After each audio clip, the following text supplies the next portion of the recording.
কোনো অমুসলিম ব্যক্তি যদি শুধু এই কথা বলে যে এই পৃথিবীপৃষ্ঠে আল্লাহ ছাড়া অন্য কেউ ইবাদতের অধিকারী না, তাহলে তার এই কথাই তাকে ইসলাম ধর্মে প্রবেশ করানোর জন্য যথেষ্ট। এর প্রমাণ হচ্ছে হাদিস ও উসামা। আল্লাহ রসুল সাল্লাল্লাহু আলাইহি ওয়াসাল্লাম 7 বা 8 হিজরিতে সাহাবাদের এক দলকে হিজাজ এবং তেহামার অন্তর্বর্তী এক অঞ্চল এবং এলাকায় বসবাসকারী গোত্র, আরবি গোত্র সম্প্রদায় জুহাইনার ওপর আক্রমণ করার জন্য পাঠিয়েছিলেন।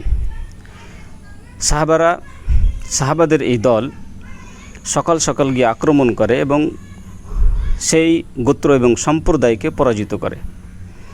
সেই সময় উসামা বিন যায়েদ রাদিয়াল্লাহু আনহু এবং আরও একজন আনসারী সাহাবীর মুখোমুখি হয় সেই গোত্রের একজন ব্যক্তি। যখন এই দুইজন সাহাবী সম্পূর্ণরূপে তার উপর নিয়ন্ত্রণ নিয়ে ফেলে, সেই ব্যক্তি লা ইলাহা ইল্লাল্লাহ উচ্চস্বরে বলে। উচ্চস্বরে লা ইলাহা ইল্লাল্লাহ বলাই আনসারী ব্যক্তি সাহাবী রাদিয়াল্লাহু আনহু ফিরে যান, কিন্তু উসামা বিন যায়েদ রাদিয়াল্লাহু আনহু তার উপর আক্রমণ করেন বল্লম দিয়ে এবং তাকে হত্যা করেন।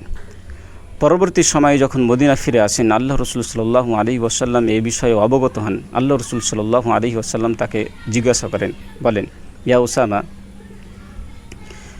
আকাতালতাহু বাদা মা ক্বালা লা ইলাহা ইল্লাল্লাহ, তুমি তাকে হত্যা করে দিলা যদিও সে লা ইলাহা ইল্লাল্লাহ বলেছিল।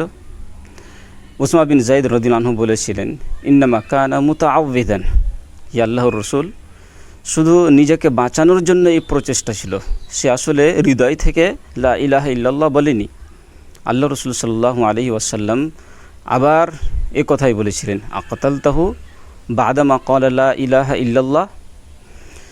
উসামা বিন যায়েদ রাদিয়াল্লাহু আনহু বলছেন, আল্লাহ রসুল সাল্লাল্লাহু আলাইহি ওয়াসাল্লাম আমাকে বারবার